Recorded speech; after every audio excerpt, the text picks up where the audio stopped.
today we continue our reading of Pride and Prejudice. If you remember last chapters, Mr. Bingley and his sisters left Netherfield in quite a hurry, and it was quite a surprise to poor Jane. And then Lizzie learned that Charlotte got engaged to Mr. Collins, and that was quite a nasty shock as well.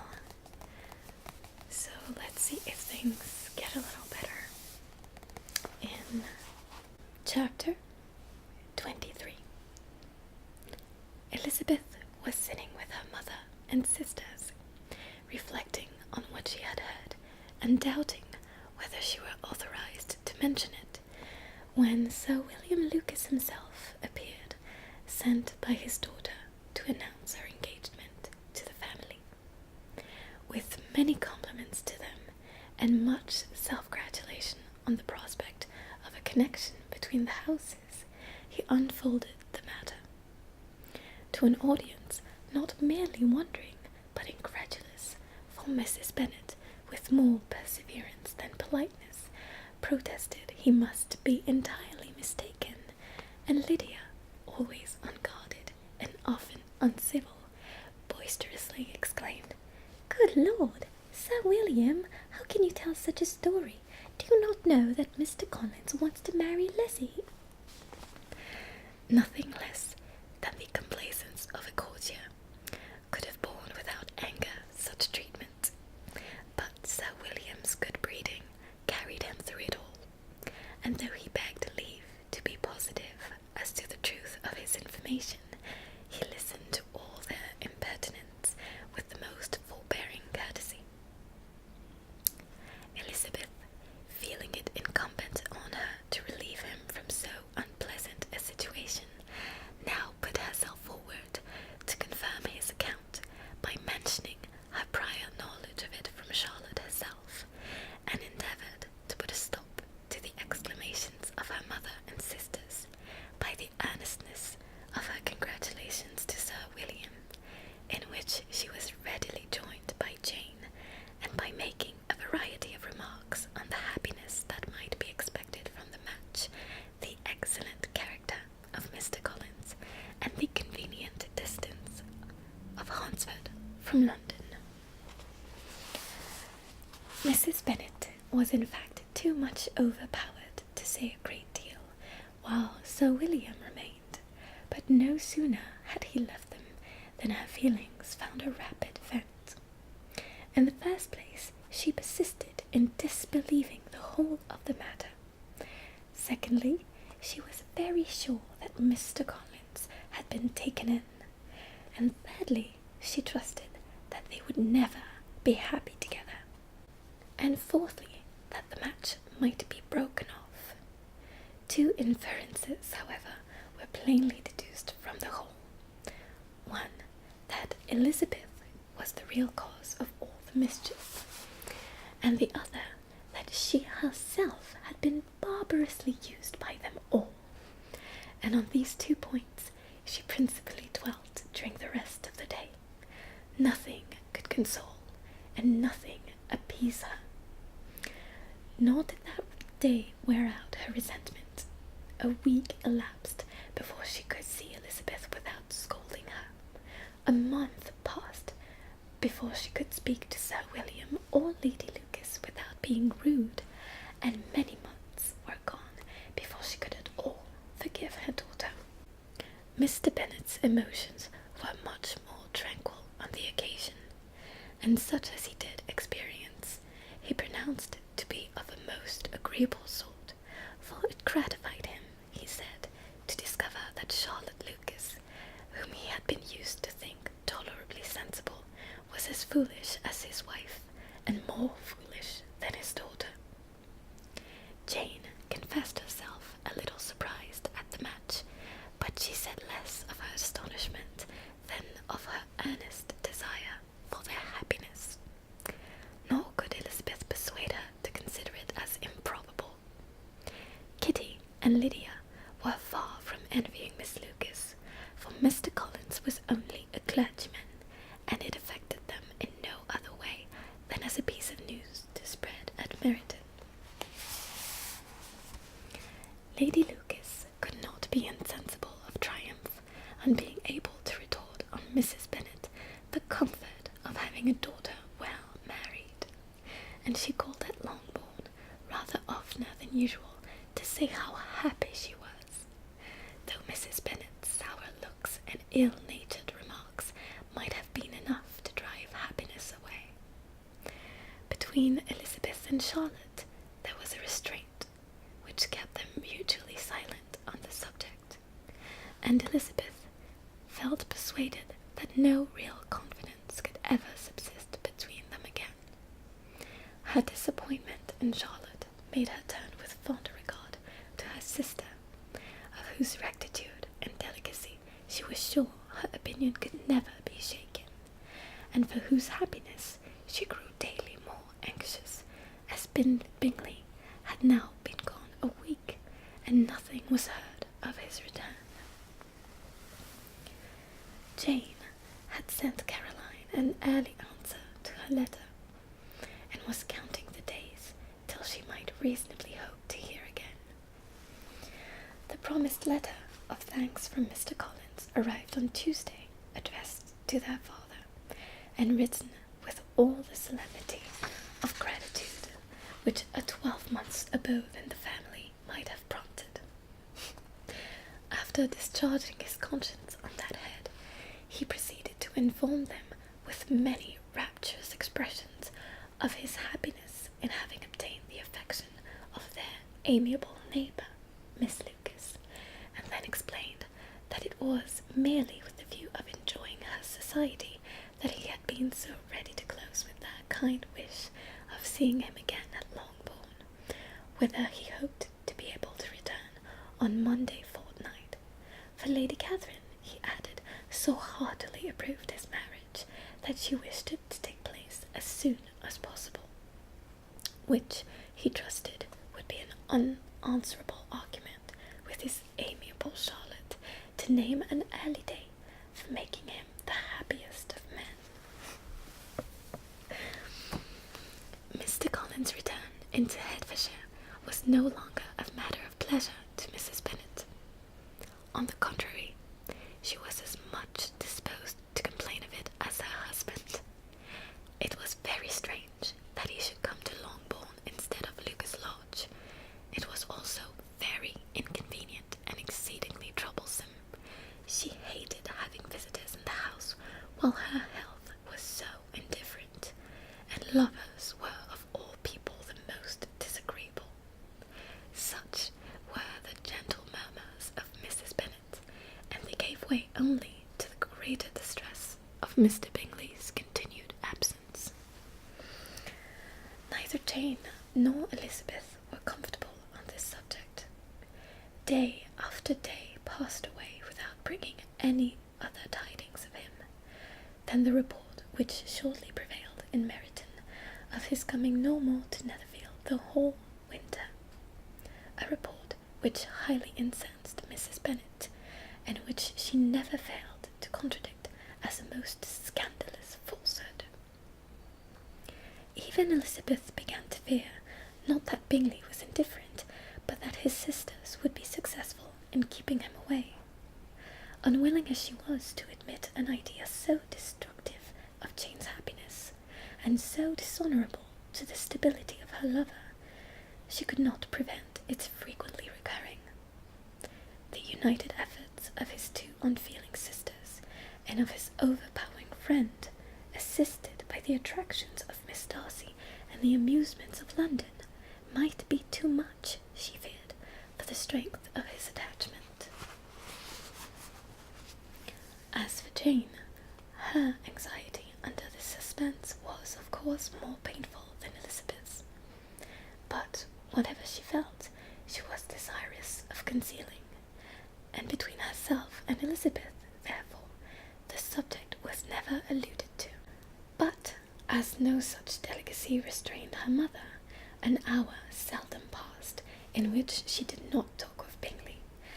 express her impatience for his arrival, or even require Jane to confess that if he did not come back, she should think herself very ill-used. It needed all Jane's steady mildness to bear these attacks with tolerable tranquillity.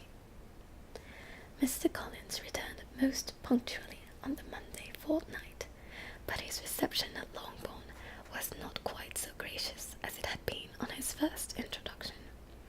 He was too happy, however, to need much attention, and luckily for the others, the business of love-making relieved them from a great deal of his company.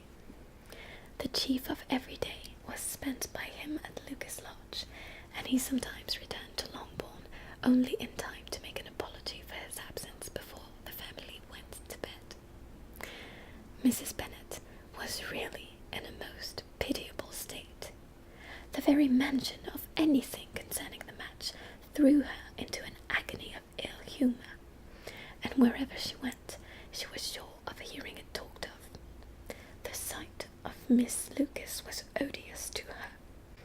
As her successor in that house, she regarded her with jealous abhorrence. Whenever Charlotte came to see them, she concluded her to be anticipating the hour of possession, and whenever she spoke in a low voice to Mr. Collins, was convinced that they were talking of the Longbourn estate, and resolving to turn herself and her daughters out of the house as soon as Mr. Bennet were dead. She complained bitterly of all this to her husband. "Indeed, Mr. Bennet," said she, "it is very hard to think that Charlotte Lucas should ever be the mistress of this house, that I should be forced to make way for her, and live to see her take my place in it." "My dear, do not give way to such gloomy thoughts. Let us hope for better things. Let us flatter ourselves that I may be the survivor." This was not very consoling to Mrs. Bennet, and therefore, instead of making any answer, she went on as before.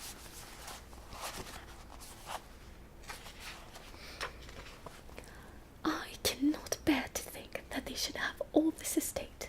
If it was not for the entail, I should not mind it." "What should you not mind?" "I should not mind anything at all." "Let us be thankful that you are preserved from a state of such insensibility." "I never can be thankful, Mr. Bennet, for anything about the entail. How anyone could have the conscience to entail away an estate from one's own daughters I cannot understand, and all for the sake of Mr. Collins too. Why should he have it more than anybody else?" "I leave it to yourself to determine," said Mr. Bennet. End of Volume 1. Volume 2. Chapter 1. Miss Bingley's letter arrived and put an end to doubt. The very first sentence conveyed the assurance of their being all settled in London for the winter, and concluded with her brother's regret at not having had time to pay his respects to his friends in Hertfordshire before he left the country. Hope was over, entirely over, and when Jane could attend to the rest of the letter, she found little, except the professed affection of the writer, that could give her any comfort. Miss Darcy's praise occupied the chief of it. Her many attractions were again dwelt on, and Caroline boasted joyfully of their increasing intimacy, and ventured to predict the accomplishment of the wishes which had been unfolded in her former letter. She wrote also with great pleasure of her brother's being an inmate of Mr. Darcy's house, and mentioned with raptures some plans of the latter with regard to new furniture. Elizabeth, to whom Jane very soon communicated the chief of all this, heard it in silent indignation. Her heart was divided between concern for her sister and resentment against all the others. To Caroline's assertion of her brother's being partial to Miss Darcy, she paid no credit. That that he was really fond of Jane, she doubted no more than she had ever done, and much as she had always been disposed to like him, she could not think without anger, hardly without contempt, on that easiness of temper, that want of proper resolution, which now made him the slave of his designing friends, and led him to sacrifice his own happiness to the caprice of their inclinations. Had his own happiness, however, been the only sacrifice, he might have been allowed to sport with it in whatever manner he thought best. But her sister's was involved in it, as she thought he must be sensible himself. It was a subject, in short, on which reflection would be long indulged, and must be unavailing. She could think of nothing else, and yet whether Bingley's regard had really died away, or was suppressed by his friend's interference, whether he had been aware of Jane's attachment, or whether it had escaped his observation, whichever were the case, though her opinion of him must be materially affected by the difference, her sister's situation remained the same, her peace equally wounded. A day or two passed before Jane had courage to speak of her feelings to Elizabeth. But at last, on Mrs. Bennet's leaving them together, after a longer irritation than usual about Netherfield and its master, she could not help saying, "Oh, that my dear mother had more command over herself! She can have no idea of the pain she gives me by her continual reflections on him. But I will not repine. It cannot last long. He will be forgot, and we shall all be as we were before." Elizabeth looked at her sister with incredulous solicitude, but said nothing. "You doubt me," cried Jane, slightly colouring. "Indeed, you have no reason. He may live in my memory as the most amiable man of my acquaintance, but that is all. I have nothing either to hope or fear, and nothing to reproach him with. Thank God, I have not that pain. A little time, therefore, I shall certainly try to get the better." With a stronger voice, she soon added, "I have this comfort immediately, that it has not been more than an error of fancy on my side, and that it has done no harm to anyone but myself."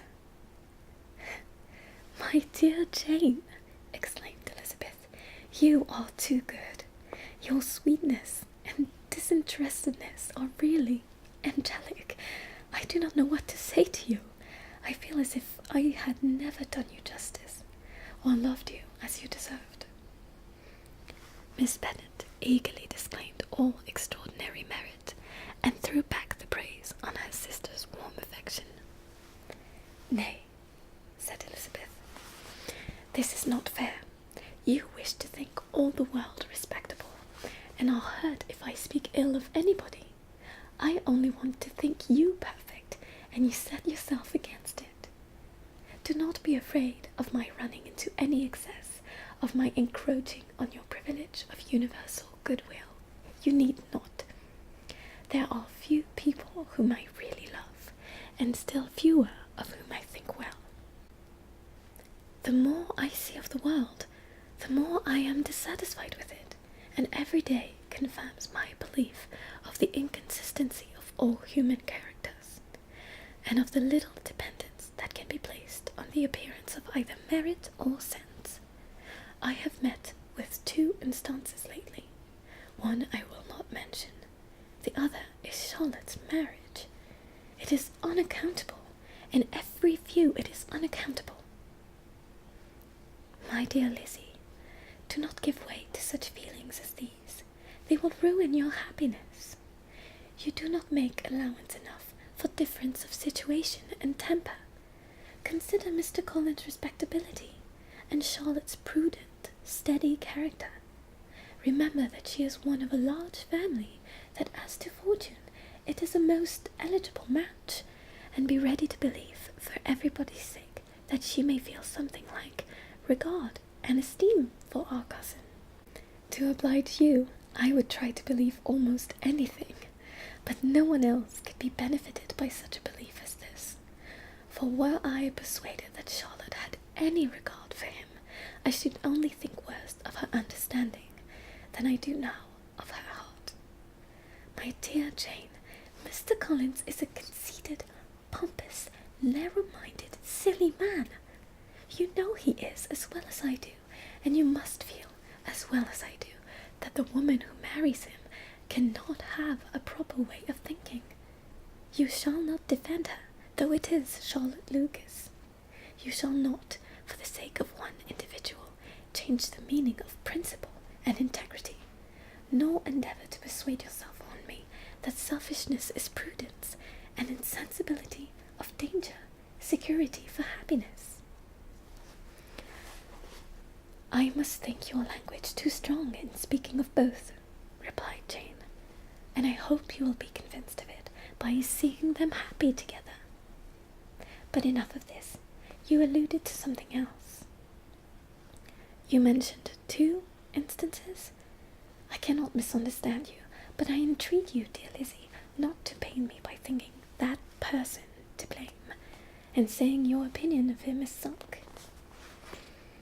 We must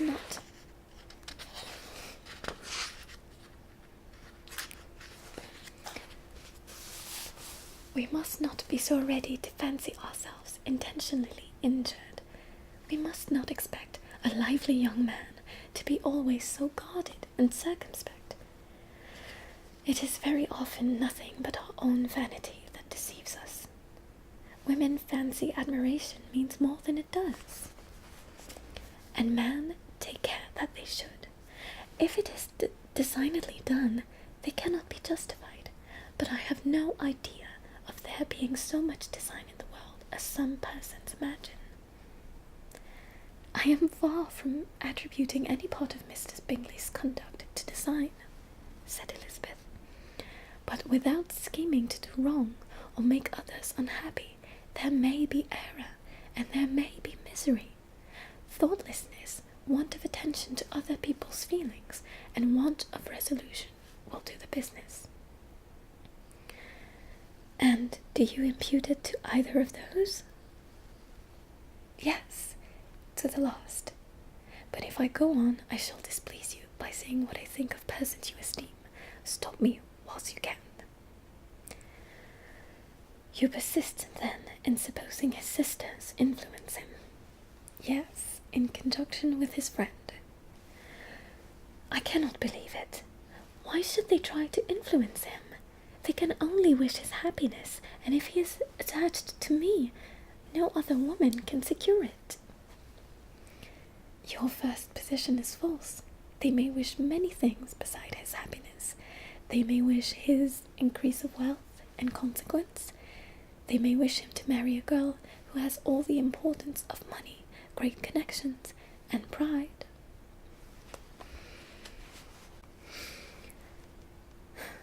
Beyond a doubt, they do wish him to choose Miss Darcy, replied Jane. But this may be from better feelings than you are supposing. They have known her much longer than they have known me. No wonder if they love her better. But whatever may be their own wishes, it is very unlikely that they should have opposed their brothers. What sister would think herself at liberty to do it, unless there were something very objectionable? If they believed him attached to me, they would not try to part us. If he were so, they could not succeed. By supposing such an affection, you make everybody acting unnaturally and wrong, and me most unhappy. Do not distress me by the idea. I am not ashamed of having been mistaken, or, at least, it is slight. It is nothing in comparison of what I should feel in thinking ill of him or his sisters. Let me take it in the best light, in the light in which it may be understood. Elizabeth could not oppose such a wish, and from this time Mr. Bingley's name was scarcely ever mentioned between them. Mrs. Bennet still continued to wonder and repine at his returning no more, and there were days seldom passed in which Elizabeth did not account for it clearly,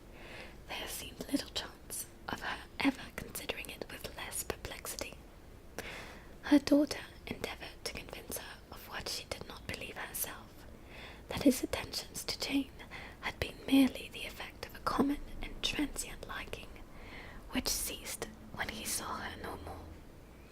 But though the probability of the statement was admitted at the time, she had the same story to repeat every day. Mrs. Bennet's best comfort was that Mr. Bingley must be down again in the summer-time. Mr. Bennet treated the matter differently. "So, Lizzie," said he one day, "your sister is crossed in love, I find. I congratulate her. Next to being married, a girl likes to be crossed in love a little now and then. It is something to think of, and gives her a sort of distinction among her companions. When is your turn to come? You will hardly bear to be long outdone by Jane. Now is your time. Here are officers enough at Meridian to disappoint all the young ladies in the country. Let Wickham be your man. He is a pleasant fellow, and would jilt you creditably." "Thank you, sir, but a less agreeable man would satisfy me. We must not all expect Jane's good fortune." "True," said Mr. Bennet, "but it is a comfort to think that, whatever of that kind may befall you, you have an affectionate mother who will always make the most of it." Mr. Wickham's society was of material service in dispelling the gloom which the late perverse occurrences had thrown on many of the Longbourn family. They saw him often, and to his other recommendations was now added that of general unreserve. The whole of what Elizabeth had already heard, his claims on Mr. Darcy, and all that he had suffered from him, was now openly acknowledged and publicly canvassed, and everybody was pleased to think how much they had always disliked Mr. Darcy before they had known anything of the matter. Miss Bennet was the only creature who could suppose there might be any extenuating circumstances in the case, unknown to the society of Hertfordshire. Her mild and steady candour always pleaded for allowances, and urged the possibility of mistakes, but by everybody else Mr. Darcy was condemned as the worst of men.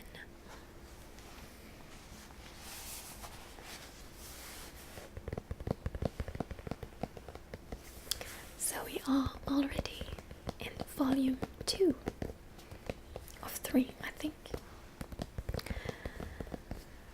Poor Jane is still very miserable over the departure of Mr. Bingley, and she now believes that he never liked her at all, which is quite sad.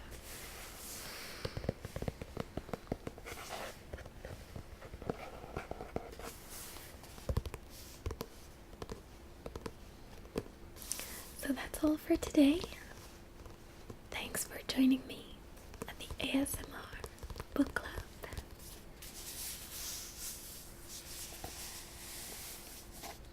And I hope I'll see you again soon.